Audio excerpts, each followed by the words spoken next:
अस्सलामु अलैकुम वरहमतुल्लाहि वबरकातुहू। Welcome to Hikra Huffaz boys college. Video lecture number 3 part B class second year biology के हवाले से हम आज के लेक्चर को जो है वो आपके सामने जो है वो पेश करेंगे। Chapter number 4 reproduction in plants के हवाले से हमारा जो टॉपिक चल रहा था स्टूडेंट्स, और टॉपिक में हम asexual reproduction in plants आपने video lecture number 3 part A में भी देखा होगा कि हमने asexual reproduction in plants को डिस्कस कर रहे थे। इसमें एसेक्सुअल रिप्रोडक्शन इन प्लांट्स में हमने natural method of asexual reproduction discuss किया था। आज के लेक्चर के अंदर हम डिस्कस करेंगे artificial method of asexual reproduction. मैंने प्रीवियस लेक्चर में भी आपको ये कहा था कि artificial method of asexual reproductions वो एसेक्सुअल रिप्रोडक्शंस होती हैं प्लांट्स की जो कि ह्यूमन की मदद से की जाए। राइट स्टूडेंट, अब इसकी टाइप्स को देख लेते हैं कि types of artificial method of asexual reproductions क्या है। तो इसमें सबसे पहले हमारे पास टाइप्स है ग्राफ्टिंग। ग्राफ्टिंग एक ऐसी टेक्निक्स होती है सेक्सुअल रिप्रोडक्शन जो ह्यूमन परफॉर्म करते हैं। फॉर एग्जांपल, अगर आपके सामने ये पिक नज़र आ रही है जिसमें स्टॉक के नाम से एक लेबलिंग देख रहे हैं आप, और एक सीकॉन के नाम से एक लेबलिंग देख रहे हैं। इसकी मैं आसान एग्जांपल्स आपको बता दूं, जैसे फॉर एग्जांपल मैंगो। मैंगोस कितने टाइप्स के आपने देखे होंगे, चौसा, सिंदड़ी, लंगड़ा, दशहरी। अगर मैं बात करता हूँ दो मैंगो की इस डिफरेंट काइंड्स लेता हूँ, चौसा और सिंदड़ी। अब स्टॉक जो होता है वो सिंदड़ी भी हो सकता है और चौसा भी हो सकता है। साइकॉन क्या है, कट फॉर्म में जो आप ऑब्टेन कर सकते हैं सिंदड़ी की भी फॉर्म में और चौसा की फॉर्म में। अब मैंने स्टॉक और साइकॉन, फॉर एग्जांपल स्टॉक मैंने सिंदड़ी को ले लिया और साइकॉन जो है वो मैंने चौसे को ले लिया। अब इन दोनों को मैंने ग्राफ किया और ग्राफ करने के बाद इसके ऐसे नोट्स इनके बनाए ताकि ये आसानी से एक दूसरे से मिल जाए। फिर मिलने के बाद इसको रैप किया, किससे, जूट थ्रेड से। ठीक है, जूट थ्रेड से इसको रैप किया। अब ये जो मैंगो ट्री जो भी ये ग्रो होगा, इसके अंदर जो मैंगो आएंगे ये हाइब्रिड फॉर्म में आएंगे, जो कि चौसा और सिंदड़ी का हाइब्रिड फॉर्म होगा। तो इसका मतलब है कि चौसे का अंदर पल्प बहुत स्वीट होता है और सिंदड़ी का जो साइज़ होता है वो लॉन्ग होता है। तो ये जो मैंगो होगा ये स्वीट भी होगा और इसका साइज़ भी जो होगा वो लार्ज होगा। इस मेथड को हम कहते हैं ग्राफ्टिंग मेथड, जो डिफरेंट फूड एंड फ्रूट्स वगैरह, वेजिटेबल्स वगैरह के हवाले से हम कर सकते हैं उनकी एडवांसमेंट। ठीक है, नेक्स्ट हम जब बात करते हैं स्टूडेंट्स लेयरिंग की। लेयरिंग एक ऐसी एसेक्सुअल रिप्रोडक्शंस हैं आर्टिफिशियल मेथड्स के हवाले से। कुछ प्लांट्स होते हैं जिनकी शूट्स एक लेयर फॉर्म करते हैं, तो ह्यूमन बींग्स क्या करते हैं, इन लेयर्स को ब्रीड कर देते हैं सॉइल के अंदर, और इसको ये जो मैं आपको यहाँ पे कर्सर दिखा रहा हूँ इधर से कट कर देंगे। अब ये जो कट हुआ पार्ट, तो ये जो पार्ट कट हुआ है आपके सामने नज़र आ रहा है स्टूडेंट्स।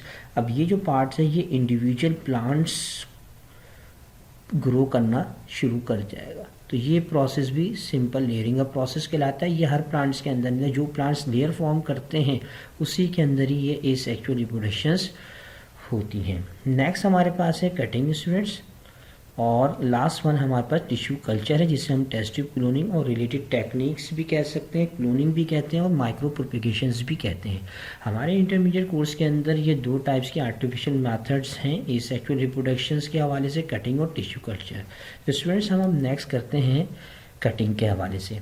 कटिंग एक ऐसा प्रोसेस है, जैसे कि आपने ये पिक भी आपके सामने मैं रखता हूँ, जैसे रोज़ प्लांट हो गए, मनी प्लांट्स हो गए, ये आपने देखे होंगे, ऑब्जर्वेशंस की होंगी इन प्लांट्स की।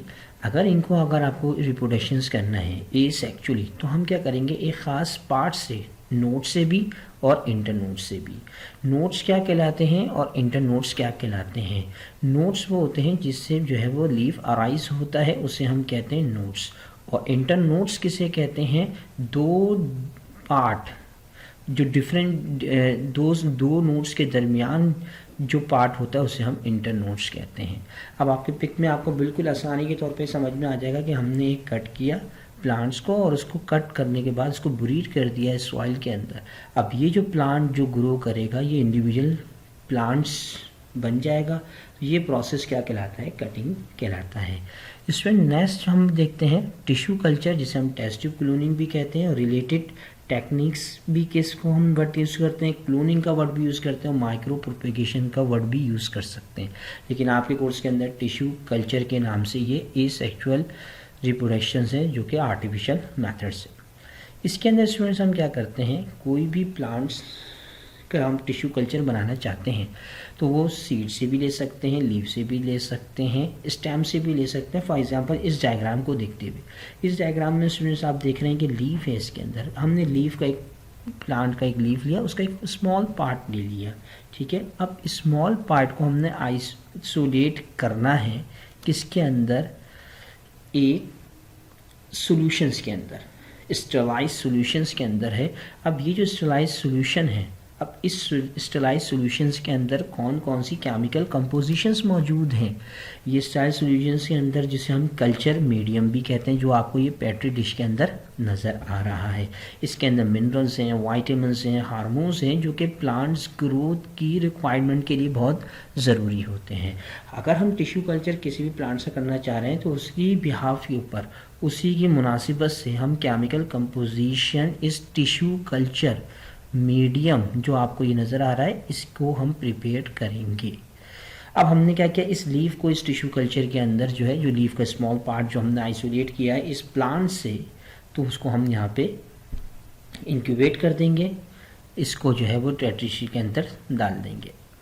अब क्या करेंगे कि थोड़ी दिनों के बाद, थोड़ी सी लेबॉर्ट्री के अंदर ये प्रोसेस हो जाएगा, एक कैलस फॉर्म होना शुरू हो जाएगा, जो कि आप इधर देख रहे हैं इस डायग्राम के अंदर। ये कैलक्स एक फॉर्म तरह से फॉर्म होना शुरू हो गया। तो कैलक्स बेसिकली क्या है कि सेल डिविजन्स परफॉर्म होना शुरू हो गई प्लांट्स की, जो कि कौन से पार्ट से प्लांट्स का लिया हमने, लीफ का पार्ट कर लिया। ये एक तरह से हर प्लांट्स की जो टिश्यू कल्चर होता है उसमें वेरिएशंस आती है कैलस फॉर्मेशंस की। स्टूडेंट्स फिर हम क्या करते हैं कि फिर आप ये देख रहे हैं कि इसके अंदर आपको जो है बहुत सारे जो है छोटे छोटे प्लांट्स जो है वो ग्रो करते हुए नज़र आ गए। इस ग्राफ को हम जो है वो इससे अलग करेंगे इस पेट्री डिश से, और बुरीड कर देंगे एक ख़ास पैटर्न्स के सॉइल्स के अंदर। जैसे ये पैटर्न आपको सामने दिए हुए, इसको हमने सॉइल की भी हमने कंडीशंस देखनी है कि कौन से सॉइल के अंदर ये प्लांट जो है वो ग्रो कर सकता है, तो वही मिनरल्स प्रोवाइड करेंगे हम सॉइल के अंदर।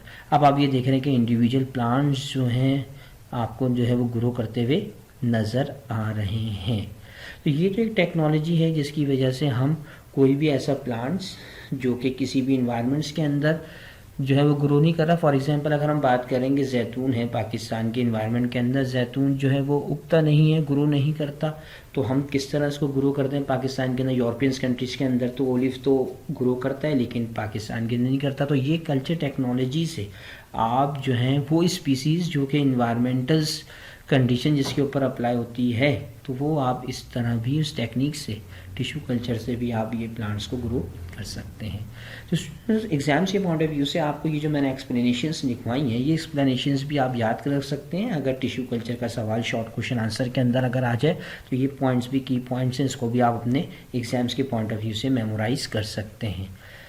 अब हम देखते हैं कि ये टिश्यू कल्चर टेक्नोलॉजी के एडवांटेजेस और डिसएडवांटेजेस क्या हैं स्टूडेंट्स। एडवांटेजेस तो ये है कि जो भी प्लांट टिश्यू कल्चर से अगर प्रोड्यूस हो रहा है तो वो तो सिमिलर करैक्टर्स डेवलप्ड हो रहे हैं अपने पेरेंट्स से, ठीक है। रेजिस्टेंस अगेंस्ट डिजीज़ इसलिए है क्योंकि हमने जो कल्चर जो बनाया है वो स्टेरलाइज फॉर्म में बनाया। स्टेरलाइज आप सब जानते हैं कि स्टेरलाइज वो कंडीशंस कहलाती हैं जो कि बैक्टीरियल या माइक्रो ऑर्गेनिजम्स फ्री हों, ठीक है। जैसे कि एग्जांपल आपकी कोर्स के अंदर भी शामिल है, शिकोनिन एक एग्जांपल है जो केमिकल ये यूज़ होता है केमिकल सिल्क इंडस्ट्री में। जैसे सिल्क वॉर्म पढ़ा होगा आपने, सिल्क वॉर्म आप लोगों ने पढ़ा हुआ किंगडम एनिमेलिया के अंदर क्लास इंसेक्टा के अंदर, लेकिन हम शिकोनिन ये केमिकल जो यूज़ करते हैं सिल्क इंडस्ट्री के अंदर, तो ये टिश्यू कल्चर में बहुत इम्पॉर्टेंट होता है प्लांट्स की ग्रोथ के लिए। डिसएडवांटेज क्या है, जो प्लांट टिश्यू कल्चर से सेक्चुअली तौर पर प्रोड्यूस तो हो रहे हैं लेकिन उनके अंदर सेक्चुअलिटी ख़त्म हो जाती है, जिसे हम कहते हैं sterile condition. Sterile plants mean it has no ability to produce plant by sexual method. तो इस टेक्निक्स के अंदर ये भी एक प्रॉब्लम आती है स्टूडेंट्स कि इसके अंदर क्रोमोसोम्स के नंबर के अंदर भी फ्लक्चुएशन आता है। फॉर एग्जांपल एक प्लांट है जिसके क्रोमोसोम्स नंबर 20 है या 100 है या 1000 है, तो जो टिश्यू कल्चर से जो प्लांट्स प्रोड्यूस होते हैं तो उसके अंदर क्रोमोसोम्स के अंदर थोड़ी बहुत वेरिएशंस आ सकती है। तो स्टूडेंट्स, आज के लेक्चर्स के अंदर हमने एसेक्सुअल रिप्रोडक्शन इन प्लांट्स जो कि आर्टिफिशियल मेथड्स को डिस्कस किया। ये टॉपिक हमारा आज की क्लास में जो है वो कंप्लीट हो गया। अब नेक्स्ट लेक्चर में हम पढ़ेंगे सेक्सुअल रिप्रोडक्शन इन प्लांट। अस्सलामु अलैकुम वरहमतुल्लाहि वबरकातुहू।